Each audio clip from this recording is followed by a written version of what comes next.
गोर लागै छी सबगोटाके मिथिलाक बैसारमे अहाँ सबगोटाके स्वागत अछि। आइके वीडियोमे हम अहाँके एकटा अपन अनुभव साझा करऽ जाइ छी। एहि अनुभवके हम एकटा किस्साके रूपमे रूपांतरित केने छी। एहि किस्सामे जे एकटा संपादकके जे रोल अदा केने छथि ओ हमर दुनू मित्र केशव चौधरी और अभिषेक झा जी केने छथि और कैमराके जे पीछा बैसल छथि हुनकर नाम गंगाराम ठाकुर छनि। तऽ चलू ई किस्सा सुनाबी। किस्साके शीर्षक अछि बापक फर्ज। अक्सर एहन होइ छै ने कि जखन हम अहाँ कोनो बातसँ अपन मम्मी पापासँ कोनो भी प्रकारसँ एहन तामस मूडमे आबै छियै तऽ हुनका कहै छियै जे अहाँ हमरा लेल केलहुँ की। तऽ एहि लाइन पर हम एकटा अपन अनुभवसँ एकटा किस्सा लिखने छी। तऽ ई जे किस्सा अछि से लगभग 2014-15 के जहिया हम दरभंगामे 11-12 करऽ के लेल पढ़ैत रही।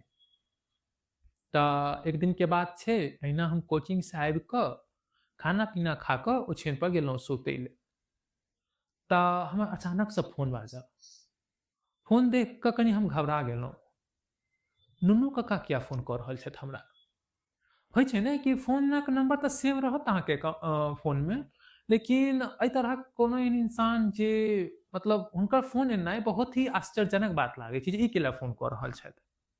तऽ हम फोन रिसीव केलहुँ। फोन उठेबिते गोर लगलियनि, ओतबेमे हमरा आशीर्वाद दैते कहै छथि कि बौआ कतऽ छ।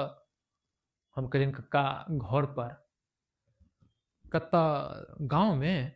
हम कहलियै नहि कक्का दरभंगा अपना रूम पर। एतबा सुनिते कहै छथि बौआ कनि DMCH एबऽ की। हम घबराइते पुछलियनि की भऽ गेल कक्का, DMCH अखन। ताहिपर कक्का कहलथि बौआ आबऽ ने तहन सबटा बात बतबै छियऽ।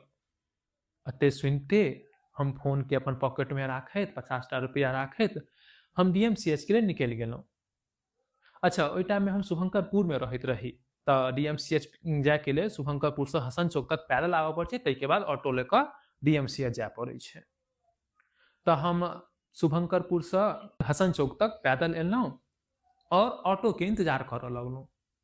इंतजार करते रही कि अतबामे देखलियै कि बस स्टैंड कादराबाद तरफसँ भरल ऑटो पैसेंजर आबैत रहै।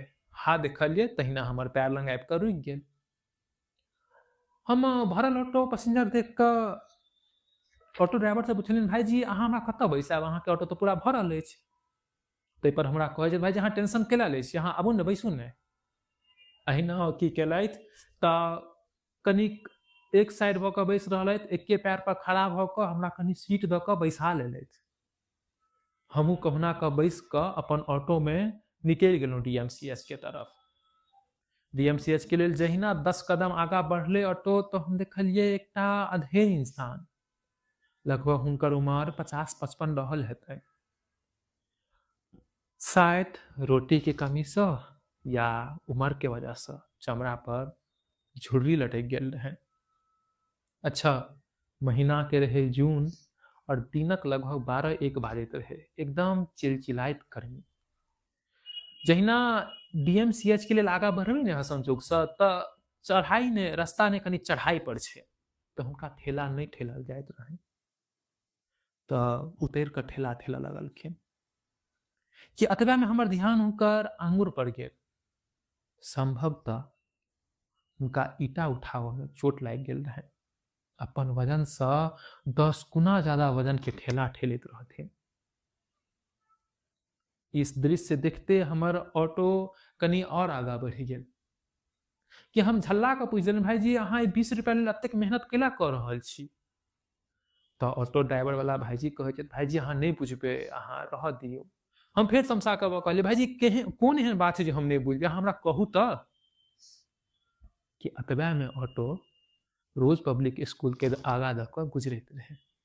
हमरा हाथ देखबैत कहै छथि भाईजी बस एते कमाए के अइ कि हमर दुनू बेटी स्कूलमे पढ़ि लिअ। हम ने कहुना कऽ अपन जीवन गुजारि लेलहुँ, ओकर माय ने कहुना कऽ अपन जीवन गुजारि लेलकै, दोसर घरमे बर्तन भाड़ा कऽ के गुजारि लेलकै। हम नहि चाहै छी कि हमर दुनू बेटी के जीवन एहि तरह से गुजरे। ई सुनते हम चुप्पे रहलहुँ, बस एतबे कहलियनि कि भाईजी बस एहि लेल एतेक अहाँ मेहनत कऽ रहल छी। एते कहिते सुनते हम DMCH पहुँच गेलहुँ। जब हम DMCH पहुँचलहुँ तो ओतुक्का दृश्य देख एकदम सा घबरा गेलहुँ। 55 साल के नुनू कक्का अपन 30 सालक बेटा के पीठ पर लदने एक रूम सँ दोसर रूम लऽ जाइत रहथिन। ई देख हम एकदम सँ घबरा गेलहुँ। जहन पूरा कारण पुछलियनि तऽ माथा पर सँ तौलिया उतारि कऽ खूब जोर सँ कानऽ लगलाह और कहिते-कहिते कहै छथि, "बौआ की कहियौ, रमोल बाली तऽ अपने रास्ता नापि लेलक और ई कुपात्र के हमरा माथा पर छोड़ि देलक। काल्हि दारू पी कऽ पाराडीह में एक्सीडेंट भऽ गेल। की करी बौआ रे, बाप छिने छोड़ल नहि जाइए।" बस कनी देर हुनका साथे बैसलहुँ। साँझ होइते हम ऑटो पकड़ि कऽ फेरसँ अपना रूम के लेल आबि गेलहुँ। जहिना हसन चौक पर उतरलहुँ तऽ भूख लागल रहै। रातिक जोगाड़ के लेल समोसा के दोकान पर गेलहुँ। जहिना समोसा लैत रही तऽ ओहे इंसान जे ईटा लारैत रहथिन, हुनका देखलियनि बगल वाला किराना दोकान में घरक हरेक छोट-छोट सामान लैत रहथिन।